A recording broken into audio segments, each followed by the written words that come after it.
Today, we're diving into the story of one of the most controversial and, honestly, one of the most influential figures in the history of Islamic thought, Mansur al-Hallaj.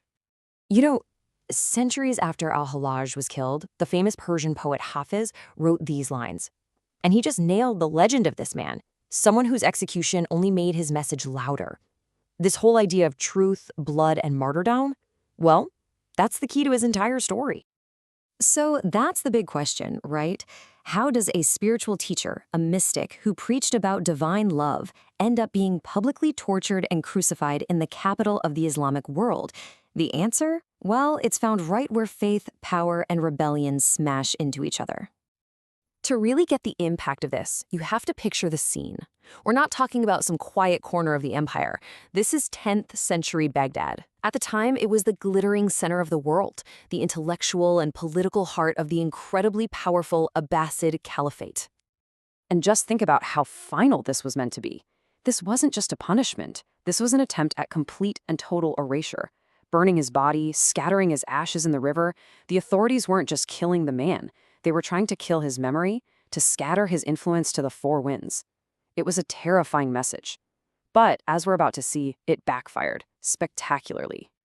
So why was the caliphate so threatened by him? To figure that out, we have to understand the man and his spiritual path. And al-Hallaj's path was the path of Sufism. So for anyone who might not be familiar with it, Sufism isn't a separate sect of Islam. Think of it more as a spiritual path within Islam. Instead of focusing only on the external rules and rituals, a Sufi seeks to purify their heart, to experience a direct, personal, and really intimate connection with God. It's a journey of love. And the ultimate goal of this whole journey is a state called fana, which means annihilation. Now, this is a pretty deep mystical idea.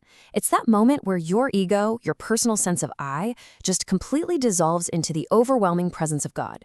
The mystic doesn't feel like a separate being anymore. They feel totally united with the divine reality. And this brings us to al-Hallaj's most famous and his most dangerous statement. Ana al-Haq. Now, al-Haq, the truth, is one of the 99 names of God in Islam. So he was, in effect, saying, I am God. From his point of view, this was the ultimate expression of fana. In that moment of annihilation, only the truth was left. There was no him left to even speak. And there it is. That's the core conflict. For al-Hallaj and his followers, this was the highest pitch of spiritual experience. But for the religious and political authorities, it was the worst kind of blasphemy, a mere human claiming to be divine. That single phrase basically put him on a collision course with everyone in power. But here's the thing. Al-Hallaj wasn't the kind of mystic to just sit quietly in a room and contemplate this stuff. Nope. He took this radical spiritual fire and brought it right into the political arena. For al-Hallaj, the connection was obvious. You couldn't claim to have this true divine unity while just ignoring all the injustice and corruption in the world around you. He believed inner purity demanded outer justice. His was a very active, very engaged form of mysticism.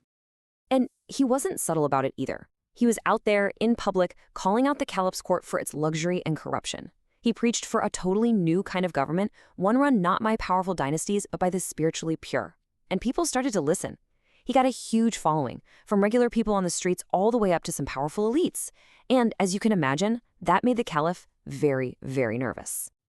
So this split society right down the middle. You really couldn't be neutral about al-Hallaj. You either saw him as a saint, a spiritual guide, or you saw him as a profound danger to everything. And these two viewpoints just couldn't be reconciled. Look at this. His supporters saw a martyr, a man inspired by God, a true reformer. His opponents called him a dangerous heretic, a magician using tricks to fool people, a political threat trying to overthrow the whole system. There was just no middle ground.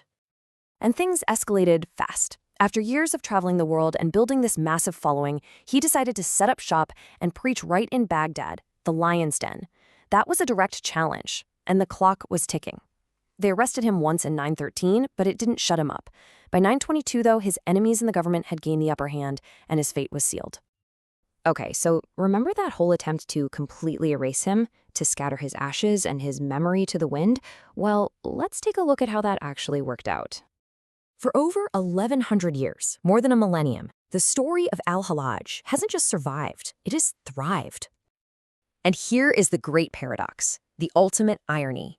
In killing him, the caliphate didn't destroy a heretic, they created a martyr. His brutal death became the final, undeniable proof of his conviction, cementing his legacy as the ultimate martyr of love. And his influence is just immense. The greatest mystical poets, guys like Rūmī and Attar, constantly wrote about him as the supreme example of divine love. Entire Sufi orders, like the Bektashi, who were a huge deal in the Ottoman Empire, traced their spiritual beliefs back to his ideas. His story became this rallying cry for anyone, whether a mystic or a rebel, who felt they needed to speak truth to power. In the end, maybe the clearest way to understand what he believed comes from his own poetry. It's not this egotistical claim of being God. It's a description of two spirits, the human and the divine, so completely tangled up in love that all the separation between them just disappears. So we end up right back where we began, with this enormous question. The life of Al-Ḥallāj forces us to ask, what really defines a heretic? Was his crime actually about theology, or was his real crime simply challenging the political and religious establishment of his day? It's a question that, believe me, echoes far, far beyond 10th century Baghdad.